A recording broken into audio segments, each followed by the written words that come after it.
Okay. Hi, everybody, and welcome. I'm Ed Katz, and tonight our discussion group is going to discuss The Wages of Fear from 1953.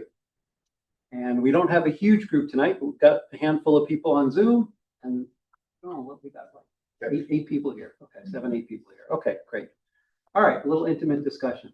So, as I like to start off each time, and first off, I have to say, please follow me on Katz Reviews on Facebook and X or Twitter as well, and on YouTube, Ed Katz on YouTube, where you can see several of these discussions, including One Battle After Another, which now has over 220 views. Really? Which is nice. So our discussion is getting seen. All right, so next time, as I said, July 30th will be our next one. And now for Wages of Fear. Who thought the movie was well done? Hands up. Yeah, I would say well done, yes. Okay, okay. What it is. Not unanimous, Okay. Now, pretty close. who liked the movie? A lot of this. Okay. Yeah. All right. Okay. Did anyone not like it at all? I understood everything, but I didn't. And I knew that at the end he was going to be killed, even though I didn't see it. I said, he's not going to make it back. Yeah. Interesting. Okay. Okay. Yeah. By the way, there are going to be a lot of spoilers. Okay. You guys, anyone not like the movie at all? On Zoom? Okay. Nobody. All right. All right. Good. So I'm surprised. I thought because a couple people told me they were depressed by the ending. Well, it's not a Not a happy ending. Not a happy ending. But It wasn't a happy movie. we'll talk about that as Typical well. foreign movie. Yeah. Well, okay. Yeah. Especially from that period of time, right? All right. So the movie has 100% from 54 critics on Rotten Tomatoes, so excellent reviews. when did they review it though? It's over gradual. I mean, even like a couple of years ago. So the reviews were from when it first came out. In America, it was first released in 55, even though it was made in 53. And some of the reviews were, in the past decade. So much more recent.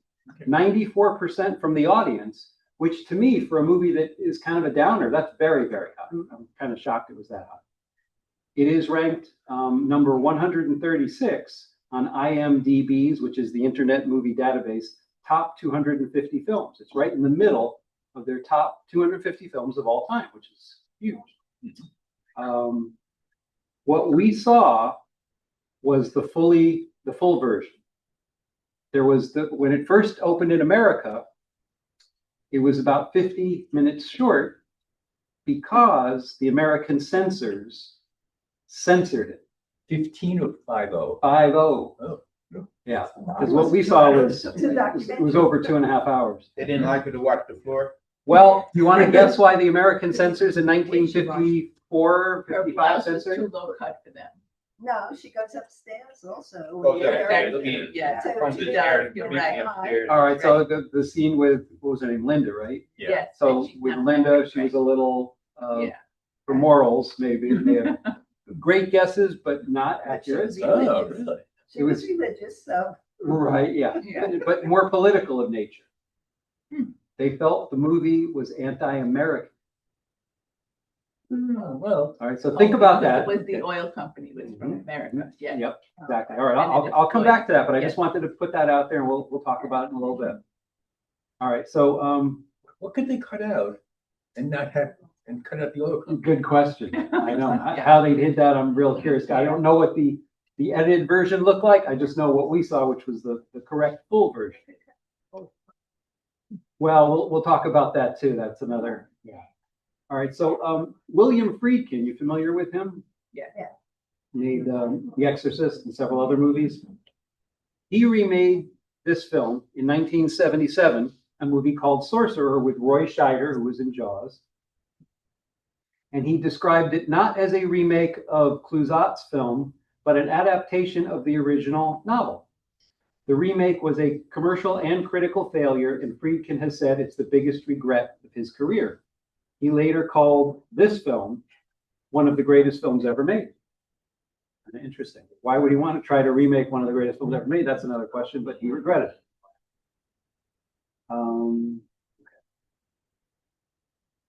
So at the Cannes Film Festival, it won the Palme d'Or, the grand prize, and it won the Golden Bear as well, which was the first film at the time to ever win both. What's the Golden Bear? The Berlin International Film Award. To win both in the same year was the first time that's ever happened. In 1955, it won the BAFTA, which is the British Academy Awards, and won Best Film from any source there. And Charles Vanel, who played Joe, won a special mention for Best Actor at Cannes. And this brought the director Henri-Georges Clouzot international fame and enabled him to direct his next masterpiece, Les Diaboliques. That's why it came up. Okay, and there's more on that later too, a little bit. All right, so I want to go into a little of his background real quickly.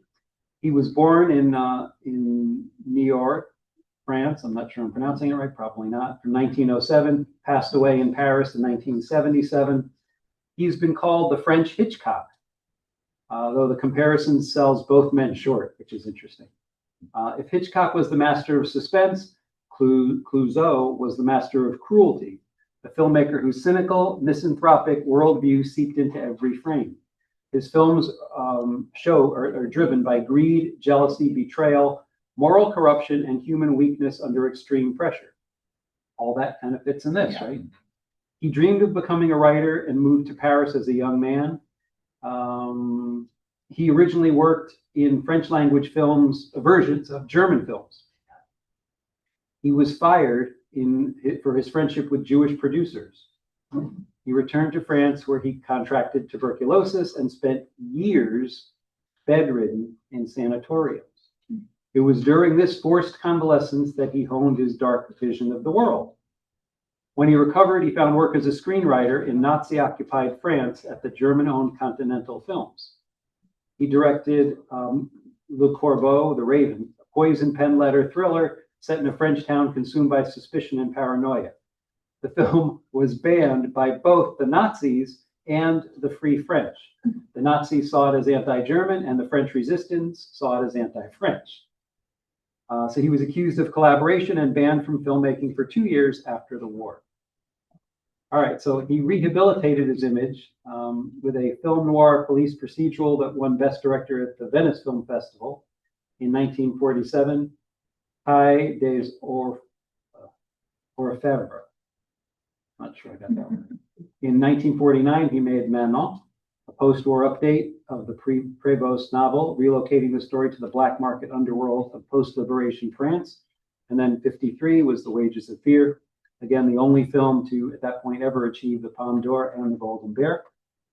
He did Les Diaboliques next in 55, described as a gothic psychological thriller, considered one of the most influential suspense films of all time. Hitchcock saw it and was determined to outdo it, and he made Psycho to try to top Les Diaboliques. Oh, that's somebody else wanting to come in. If you guys see anyone waving, just let me know. He then made The Mystery of Picasso, a documentary about Pablo Picasso, which has been declared a national treasure by the French government. And in 1960, he got Brigitte Bardot in La Vérité. It won the Oscar for Best Foreign Film. Now, his okay, I guess I'll say it. His second wife starred in 3 of his films, including this one, Vera Gibson Amado. That was Linda. Oh, that was Linda. She died of a heart attack in 1960 at age 46. Going up and down the stairs.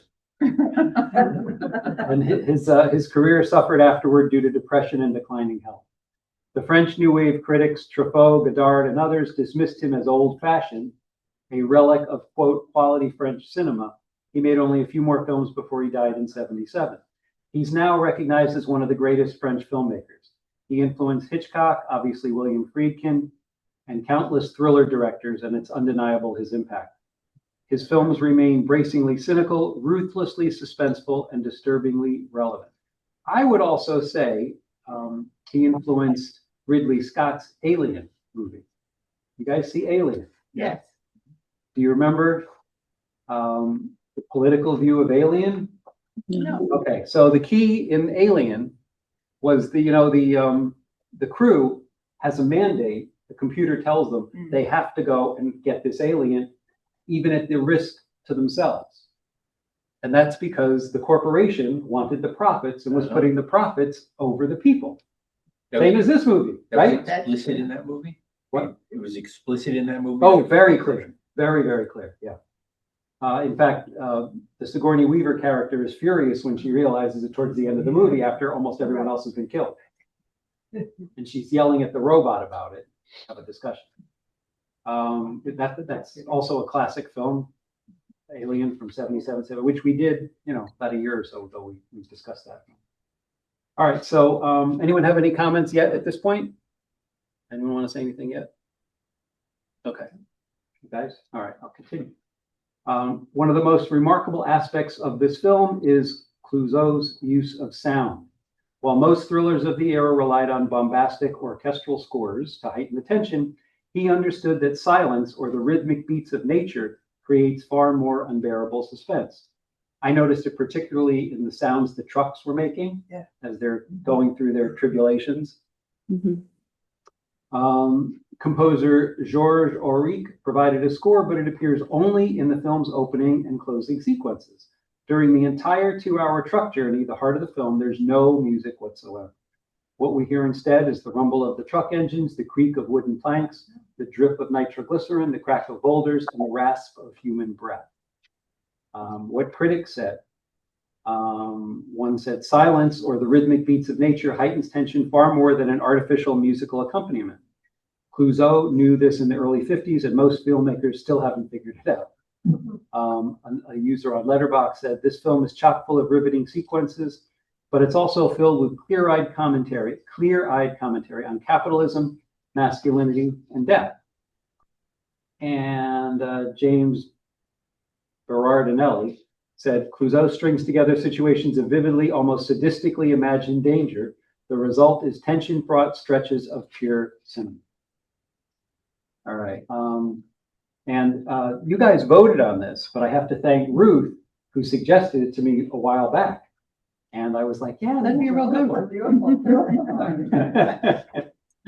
All right. So the cinematography was by Armand Derard, and I thought it was terrific, especially the close-ups in the stressful situations and the lighting. It's incredible. Right? It was amazing. Incredible, yeah. So the cinematographer would reunite for Les Diaboliques. He shot The Wages of Fear in crisp, high-contrast black and white. The visual style evokes American film noir, but with a documentary-like realism, which I thought made perfect sense.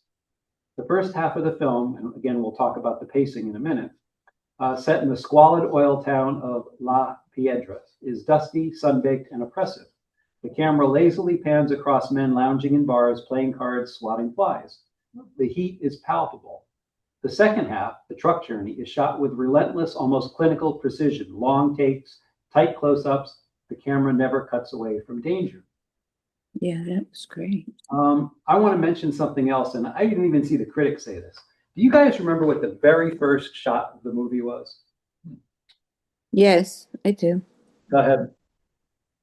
Oh, I think it was maybe it was the kid was walking around Naked. naked. On the street. Before he was walking. Before he was walking. He was peeing on the Before he was walking. He was catching bugs for the, on a string. Yes. For that animal, Right. whatever, goat or something. Right, Yeah. great. Marty got it. Okay. The first shot is of cockroaches. Right. Then, when the camera pulls back, you see the kid has them on a string. Right. To me, that's a metaphor for the whole movie. The characters we're seeing are the cockroaches in the director's view. And the string is either, you want to say God or the oil company Right. pulling the strings of their lives. Very happy. So that was the establishing shot of the movie. And it's like, wow, okay, this is the message he's sending us. We're starting with cockroaches. Well, Ed, that's deep. Did you realize that when you were watching that opening shot? The second time. Reflection? Second time. Second time I saw it, yeah. Yep. Where is it supposed to have taken place? Okay. It's in, got it, hold on. Did you say Pietro? No, not Texas. Tennessee. No, I looked. Okay, it was originally supposed to be shot in Spain, Yeah. but Yves Montand and his wife, anyone know who his wife was? Famous. Simone Signoret. Very good, Yeah. very good. Yeah. Simone Signoret, right. Yes. Oh, wow. They refused to work there because fascist dictator Francisco Franco was in power. So they relocated the filming to southern France. Right. But the village was built entirely from scratch near Saint-Gilles in the Camargue region. It was constructed specifically for the production and Oh, touring. God, that was so. Big job.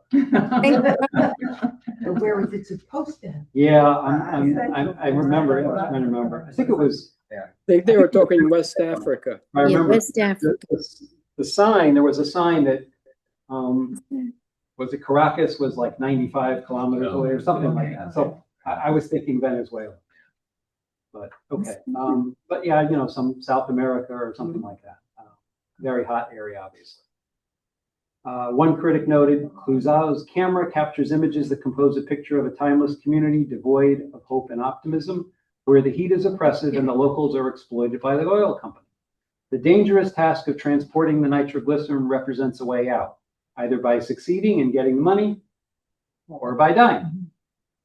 In Criterion, it was written, there's a strong and active energy to the film's cinematic compositions, which assists in this being a marvelously constructed, politically soaked noir film that's overcrowded with anti-corporate views and opinions. This I thought was kind of interesting. The trucks are basically characters in the film. They're battered, creaking, unreliable. Even though one's newer and larger, they become characters themselves. The director basically anthropomorphized them. They groan, they shudder, they resist. At times, the men seem less important than their driving machines. This was a deliberate choice. He wanted the audience to feel the weight of the trucks, the fragility of the machinery, the impossibility of the task. And he staged real stunts. They had no trick photography. Montand and Vanel actually drove trucks through pools of crude oil. They actually navigated rickety wooden platforms over chasms, and both actors were hospitalized with conjunctivitis after filming the oil plant. That's healthy for you. All right. I'm going to get to the cast in a minute, but I've got some notes I wanted to run over. I mentioned about the cockroaches in the opening. So everyone is poor. Bimba is called the lazy tramp. That's a quote. Again, it appears to be Venezuela. Joe ends up, I don't know if you remember the scene, the first when Joe comes into the bar and there's a little confrontation thing where they turn the radio on and Joe wants it off. Instead of doing it himself, Joe got Hernandez, the saloon owner, to do it. So Hernandez had the confrontation with the other guys. We see a donkey reluctantly being pulled, which I thought in the background, which I thought was kind of symbolic of the film with the characters. Now, Bill O'Brien is the Southern Oil Company guy. And we hear of an explosion, 13 victims, 4 killed, 8 injured, and one they didn't know what was happening to him yet. Supposedly it was by the oil well, it was a gas pipe. So they're offering $2,000 to transport the trucks with nitroglycerin. Everyone you see in the town is desperate, and that was depicted by especially the character called the Kid. I don't even remember his name. They just called him the Kid, and we know what happened to him. He hung himself, remember? Yeah. And he was sending a letter home to his mother. Saying he got a good job, but Right. he just hung himself, right? So that was he epitomized the desperation and bleakness of the town. Now Joe, who comes across as Mr. Tough Guy, once they actually get on the road with the nitroglycerin, he gets so nervous he's scared sick, literally. And then another thing I thought was kind of cool. 2 of the main characters, one was named Mario, which was Yves Montand, and one of the other drivers was named Luigi. Anyone make a connection there? I didn't pick it up then. The video game, Yes. Mario, Yes. with the other character being Luigi, and the hat that he Yeah. wears is the same one Luigi wore in this movie. I don't know that this movie inspired that huge video game craze, but Maybe one of them had a mustache. too. Bart, are you waving your hand? Super Mario brother. Go ahead, Bart. It's Got to unmute. definitely. Can't hear? I can't, okay. This was 1953. Super Mario wasn't around. No, I thought it inspired it. Yeah. The other way around. Okay, whatever. That or just a coincidence, but you know. Okay. Yes, Ann. Yeah, I was wondering why so many people spoke different languages. Yeah. That's why I didn't. Confusion. Yeah, this was like a melting pot for expats, I think. Yeah. So there were Americans, there Mhm. were French, and then of course people speaking Spanish. Right. Mhm. But we don't know necessarily how broke, they they got had there. to We get just know away. they were kind of stuck there in like this purgatory. And they on couldn't Earth. get out. They wouldn't give them the passport. I didn't get the message about the oil company taking advantage of them, because I felt they were like trolls, and I got that cockroach thing the first thing when it came on. So I just thought this was a group of lost souls, and Group of this lost is what souls. they had, you know. I think the oil company didn't pay them. They couldn't get out. Buy tickets out. Yeah, they couldn't afford them. They didn't make enough money, I right? think that was the action. Well, And of course, obviously, working conditions were not great, that they had the explosion with, so many killed, and then, okay, more. To his credit, O'Brien did say, you're risking your lives here. He didn't sugarcoat that. So that was a small kudos to him on that. Okay. So I'm talking about Joe getting, and then Mario was headstrong. Once they get to the rotted out turnaround, Joe vanishes with Mario backing up too far. Joe panics and runs away. Mario ends up doing it by himself. And it was interesting how the first team figured out one way to get through that creaky, rotted wood area, and Mario figured out a different way. How did they do? What was the first way? They were going to pull Put a it back. log. Well, the other guy was using a plank to Yeah. put under the tire. Right. Oh, when they got some. Right. It's a hot scene to watch. Oh my Yeah. God. Yeah. When were they supposed to have gotten back? Well, we don't go that far. Yeah, good question. He didn't. I guess he didn't get that far going back because. Right. Yeah. You knew that was coming from his behavior. Yeah. All right. So then let's see. And Mario is very cruel. I mean, he's supposed to be the protagonist, but he was pretty nasty, not only to Linda, but to Joe. He calls him a woman. And he ran over his leg. He ran over his leg. He closed his eyes because he knew he was going. He didn't try to turn away, it looked like. It was pretty bad. So he ended up killing him. Ed, Fred wants to say something. Go ahead.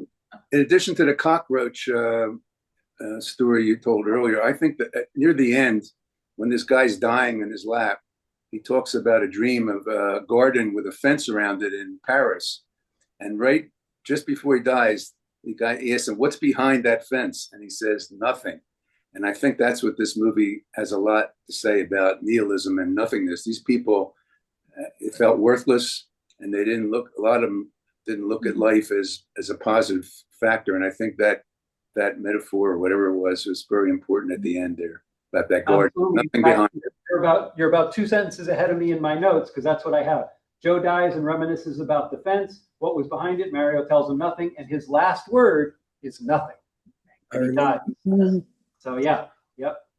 And Mario finally at least showed some emotion when he died, as opposed to when the other two guys passed away. He didn't react. He didn't react after he had just been hugging Luigi, Right. right? Because they got through the boulder thing. They thought it was great, very successful. They're happy, elated. They hug each other, and then they get blown up, and he's like, "We got to go on." Okay. Right. Ed, Yes.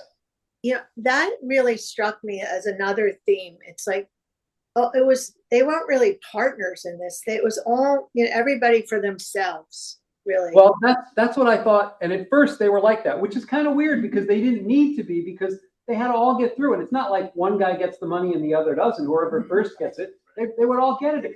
So they finally helped each other when they had the boulder in the way, and they at least showed some camaraderie there. But, then they went their separate ways again. They were kind of on their own. But it was interesting. And like Luigi and Bimba, they got along all right. Mario and Joe, much more of a struggle. And Mario was furious at Joe because he came across as such a big guy, big shot beforehand. And then when everything's on the table, he's a coward. Yeah. And he admits he's a coward. Is the I line. don't think that was I'm sorry. I'm going to get to that in a minute, actually, his character and whether he was a coward or what the situation was there. But yes, you have something. Go ahead. No, I'm sorry. No.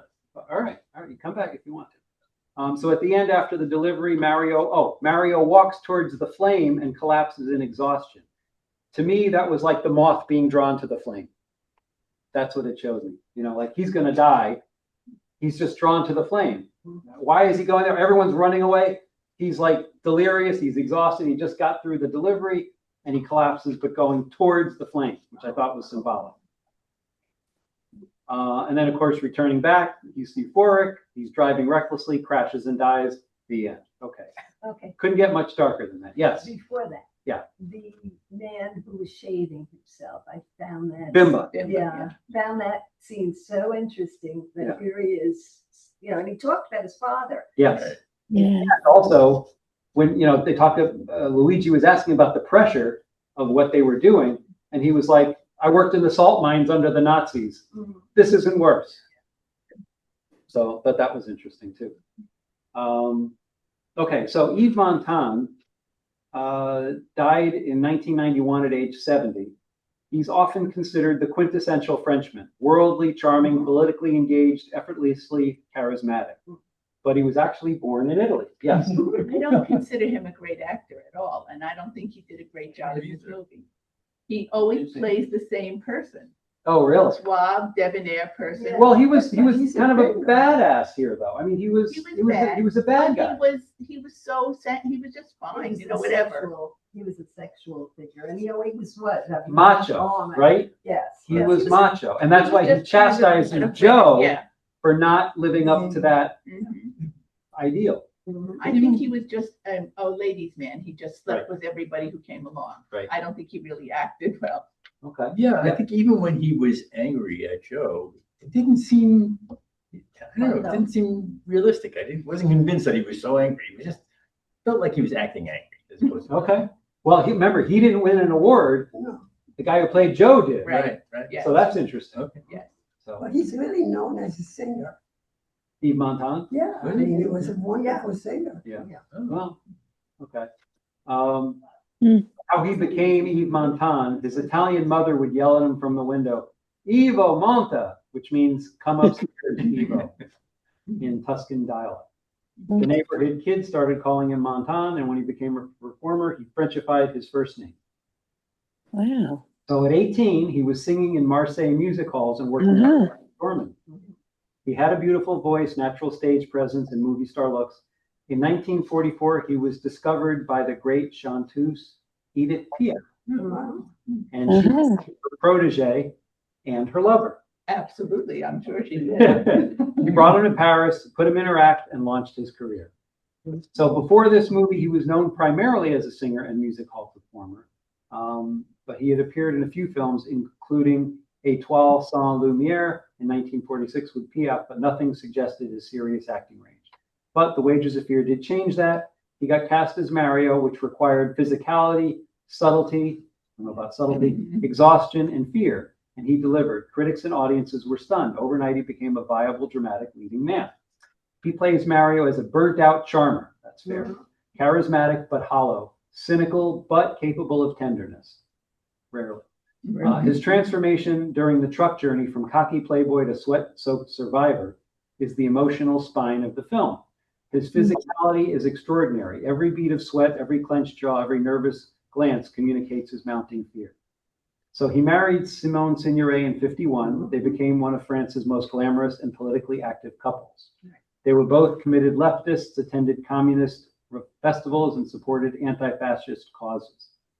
He had a highly publicized affair with Marilyn Monroe while filming Let's Make Love in 1960. And according to Shirley MacLaine, his co-star in My Geisha, he actually bet Shirley MacLaine's husband, that he could seduce her, and he won. Oh, my. Despite his personal scandals, his marriage to Simone Signoret lasted until her death in 1985. Wow. Other movies he was in was Z, political thriller by Costa Gavras, which frankly is a great movie we could do as a discussion. Yeah. La Guerre est finie in 66, La Veau in 70, Jean de Florette in 86. The latter was filmed when he was 65 and is widely considered his finest performance and introduced him to a new generation.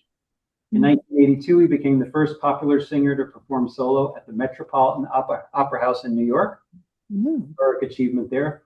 He died of a heart attack on set while filming IP5, The Island of Pachyderms, in 1991. The film's plot involved, wait till you hear this, an old man dying of a heart attack. Oh my God. He's buried next to Simone Signoret in Père Lachaise Cemetery in Paris. All right, Charles Vanel, as Mr. Joe, passed away in Cannes in 1989 at the age of 96. He had one of the longest film careers in cinema history, 77 years, right through 1988. He appeared in over 200 films and worked with Hitchcock, Buñuel, Fader, Carnet, Clouseau, Melville, Chabrol, and Francesco Rosi. Came from a seafaring family. His parents were traders who moved to Paris when he was 12. He wanted to join the Navy, but was rejected due to poor eyesight, which is kind of ironic because in this film, there's a scene where he could see the truck far ahead and Mario cannot. The older guy, he was 61 when they made this movie. He started out as a silent film star in French cinema in the 20s, often playing a gruff, bitter, morally compromised character. Worked with a lot of Russian emigre filmmakers in Paris during the sound era. Oh, his biggest film, probably before this, way back before, was in the French version of Les Miserables in 1933. He played Inspector Javert. It's a big role. He arrives in the first act as a confident big shot in the Stetson, swaggering into town like he owns it. He befriends Mario, but again, Mario is a user. He uses people. So Mario wants to see how he can use this guy. Once the truck journey begins, his facade cracks. He becomes cowardly, paranoid, and humiliated. He plays both halves, the cool gangster and the fearful coward, with equal conviction, making the transformation heartbreaking and believable. What critics said. The Cannes jury, when they awarded him the special mention for Best Actor, it was the only individual acting prize given at the 1953 festival. All right, he was in To Catch a Thief, Hitchcock's film. He played Monsieur Bertani, a restaurant owner and former French resistance fighter, and that was the film with Cary Grant and Grace Kelly. In Les Diaboliques, the film Clouseau made after this, he was a creepy retired police commissioner. And he was in a few other movies. In 1979, he received an honorary César Award for his career. He lived with his third wife, who was 36 years younger than him, near Cannes, and died in 89, just shy of his 97th birthday. Part of his ashes were scattered off the coast of Menton. The rest were placed in the cemetery of Mougon. Of his career, when he was 94, he told a Swiss newspaper, "You know, in our profession, there is no end. As long as one has the strength to do it, you can act." And he proved it. Quick notes on the supporting cast. Vera Clouseau, his wife, was the canteen worker and Mario's devoted lover. She became seriously ill during production, was hospitalized in the ICU, and she died of a heart attack in 1960 at age 46, just 7 years after this film.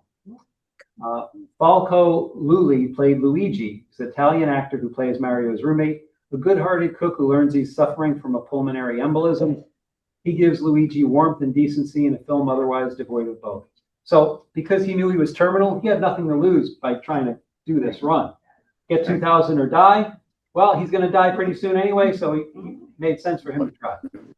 As for Bimba, that was Peter Van Eyck, and he was a German actor who played the mysterious laconic driver. I thought, I'm sorry to interrupt, but I thought that was interesting that he spoke about being with the Nazis, being under the Nazis, but he looked like a Nazi. Yes, right. He did spend 3 years in a forced labor camp while his father was murdered by the Nazis. Backstory informs his performance. He's a man who's already seen the worst humanity has to offer. Right. You guys have any comments at this point? Okay. All right. Critics' comments. In Criterion, Dennis Lehane wrote, one of cinema's most revered thrillers. The Wages of Fear is the acknowledged masterpiece of the brilliant French director Henri-Georges. James Bernardelli, Wages of Fear is constructed upon a seemingly simple premise, but the suspense is unrelenting. This is the kind of motion picture for which commonplace phrases like white knuckle tension ride have been coined. Roger Ebert said The Wages of Fear contains tension-fraught scenes of pure cinema that probably gave even Hitchcock cold sweats. Pretty good comment. Time Out said the nitroglycerin figures prominently in the plot, but it's the movie itself that's truly explosive, a powder keg of social outrage and cinematic thrills. Variety said, turning the screws with a relentlessness that impresses even in the age of the ruthless high-tech thriller. This is 1953. Clouseau strings together situations of vividly, almost sadistically imagined danger. Okay, some modern viewers wrote, the first 30 minutes are slow. The film doesn't really get going until the truck journey begins. The ending feels abrupt and nihilistic. Okay. One IMDb reviewer wrote, the pacing is uneven, much like the driving quartet when the plot finally accelerates to the expected gripping point. It took the slow and steady approach by being mostly expositional, with the anticipated thrills manifested only during the last hour. And the anti-American portrayal of the oil company feels heavy-handed and dated, a relic of 1950s European anti-capitalist sentiment. Note, these criticisms are in the minority. The film is widely considered one of the greatest thrillers ever made. Okay, so now let's talk about the beginning. I almost turned it off. It was slow and you know, Boring. kind of boring, yeah. And dated. Yes, dated, absolutely. The film spends nearly 45 minutes in the oil town before the truck journey. Some viewers find it slow, others find it essential. Is the lengthy setup justified?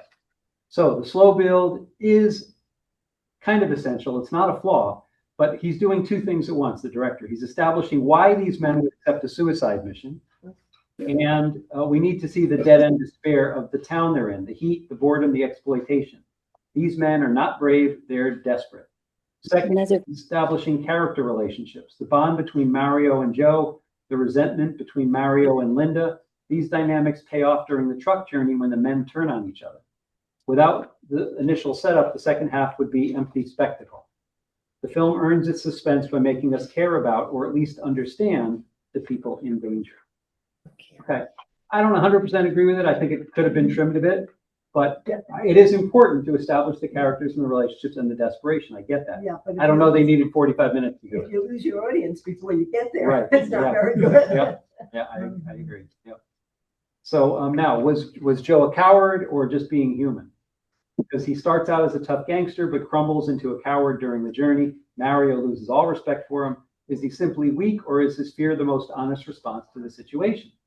So Joe's transformation is the film's most psychologically complex element. He's not just a coward. He's a man confronting his own mortality. He's older than the others. He's lived a hard life. He knows what death looks like. His fear is rational. The younger men, Mario, Bimba, and Luigi, still have the recklessness of youth. He does not. What's fascinating is that the director refuses to judge Joe. Yes, Mario humiliates him, but the film itself doesn't condemn his fear. In fact, his terror makes him the most human character in the film. The others are playing roles. Tough guys are heroes. He's just a man who doesn't want to die. Now, why does Mario have to die? Anyone want to answer that? He wouldn't be able to drive back anyway. I don't know. I think maybe there wasn't much for him after either. He sort of thrives on this miserable life, and it doesn't take his $4,000 and make something of himself. Probably not. Okay, that's a very fair answer. Yep. Anyone else? Can you hear me, Ed? Yes. Go ahead, Bart. Okay. Well, we talked about this before. He had to die because they're all losers and tramps. And what are you gonna do if he survives? He's just going right back. He'll blow the 2,000 or 4,000. 4,000. Yep. Yeah, they're just losers. You know, I mean, there's no story that you could say, oh, he continues on to the next film. There's no story with him. It's the same. Sequels were not popular. Right, no sequels back then, true. Yeah. All right. So as we know, he drives recklessly on the way back and plunges off a cliff to his death. So the ending is not arbitrary. He survives the nitro run through discipline, focus, and terror. But once the danger is over, he lets go. So he's euphoric, he gets reckless, and he's basically dancing in the truck. He's celebrating life, and that's what And kills you know him. he's going to die because you're just saying, why are you doing that? Right, Why, exactly. how stupid can you be? Yeah. So the director's making a point. Life doesn't care about your heroism. The universe is indifferent. You can do everything right and still die senselessly. It's also, in a way, and this is what I think, poetic justice. He spent the entire film using people. Linda, Joe, everyone. He's selfish and cruel. His death feels like the film's moral reckoning. He gets the money, but it means nothing. And Yeah. you know, Fred and I read an interesting review that said that after 1953, the American movie business mandated that movies have a happy ending, and that this was like the last unhappy end. Yeah, I wonder if this helped precipitate that kind of a decision, you know? I don't know. Yeah, interesting. Movies in the 50s. still Well, had foreign terrible movies endings. were anti-American. That was acknowledged. Yeah, and they always had bad endings. I mean, I don't Yeah, a lot remember of anything. downer endings. True. Yeah, this was not an American movie, so Hollywood could dictate, but you know. All right, so is it an anti-American movie, or is that fair critique, or is it just a cheap shot? So you guys want to take a stab at it before I give you an answer I looked up? Well, This one I looked up. I don't think it was particularly anti-American in its inception. I didn't think they made it for that reason, but it certainly doesn't, have a great deal of love for America. No, it's not flat. Very happy to point the finger at our peccadillos and say, this is what you're like. Right. It was not Yeah, unjustified. right. But I wonder if it had anything to do with America having saved France. It's not that far away. Yeah, true. It was like, what, 8 years or so? Yeah. Yeah. So there might have been something about that. A little because- resentment. Yeah. Yeah, that's fair. Good point. So it's really, my thinking and what the research was, is it's mostly anti-corporate. Like I said, like Alien, Yeah. where the corporation doesn't care about the humans, it cares about the profits, and the humans are very expendable. So the film is about capitalism's dehumanizing effects. The oil company doesn't care. They are expendable. It's not a uniquely American trait. It's a universal feature of unregulated capital. Yes, it was made in '53 during the height of European anti-American sentiment, but the core critique that corporations exploit desperate people remains uncomfortably relevant. The American censors who cut these scenes prove his point that power protects itself by controlling the narrative. All right, and then as far as the silence as suspense, does that still work? Again, no musical score during the truck journey, only ambient sound. And in 1953, this was revolutionary. In 2026, does it still create suspense, or does it feel dated? Well, silence is even more powerful now than it was in 1953, according to what I've researched. Most modern thrillers rely on pounding scores to manipulate emotion. I'm thinking of like Michael Bay films that are over the top with the action and the soundtrack, and even Spielberg. Hans Zimmer, Trent Reznor, relentless percussion. This film, the silence feels subversive today. It forces you to pay attention. You hear every creak of the truck, every drip of the nitroglycerin, and the breathing, the heavy breathing of the actors. The suspense is not manufactured by music; it's built into the situation itself. Filmmakers like Denis Villeneuve, who did Sicario and Arrival, and the Safdie brothers, who did Uncut Gems, have rediscovered this technique, but he was doing it 70 years ago. And then as far as the machismo and masculinity, the film is almost entirely about men, their egos, their rivalries, their performances of toughness. Linda, the only woman, is sidelined pretty early. Is this a critique of masculinity or just a male-dominated film? Film's absolutely a critique of masculinity, specifically the way men destroy themselves trying to prove they're tough. Every man in the film is performing. Joe performs being a gangster until he can't anymore. Mario performs being fearless until he literally dances himself to death. Bimba performs being stoic and unbreakable. These performances are lethal. The film suggests that masculinity, at least the kind that demands the constant toughness, is a death sentence. Linda, the woman, is the only character who isn't performing. She loves Mario genuinely and vulnerably, and he abandons her. The film's gender politics are more complicated than they first appear. Okay. Any other comments from you guys? Well, yes, I wanted to say that I thought the corporate greed was really on display when they still were fighting the fire, and it didn't matter how many men were there fighting it and how dangerous it was. They were still kept them there, and they were still, that was their job. Good point. Yep, good point. Did you feel that when she fainted at the end, that we wanted to think that he was dying and she fainted because he was dead? I mean, I said, why is she lying on the floor? That's dancing. And I said, maybe they want to show us that she was mystic with him or something. Yeah, cosmically connected. Yeah, really. Yeah, just a little extra dramatic, exclamation point on the end of it. Okay. So I told you that the village of Las Piedras was built entirely from scratch and then torn down. The production for the shoot was a complete disaster. Filming began on August 27, 1951, was scheduled for 9 weeks. Instead, the south of France had an unusually rainy season, causing trucks to bog down, cranes to fall over, and sets to be destroyed. The director broke his ankle. His wife was hospitalized in the ICU with the heart problems. By November, the production was 50 million francs over budget, with only half the film shot. They shut down for 6 months and resumed filming in the summer of 1952. The budget for the film was $600,000 at the time, ton of money, really huge. And I said both Montan and Charles Bonnell were hospitalized with conjunctivitis after the pool of crude oil sequence. And I'm wondering why they had to use real oil. Because it's black and white. Right. I mean, I don't know. But I don't think anything else has this. Karo syrup. With some food But you coloring. might be in the ICU with whatchamacallit, conjunctivitis if you were in K-Row syrup too. Yeah, I suppose you're right. Yeah. A lot of bees.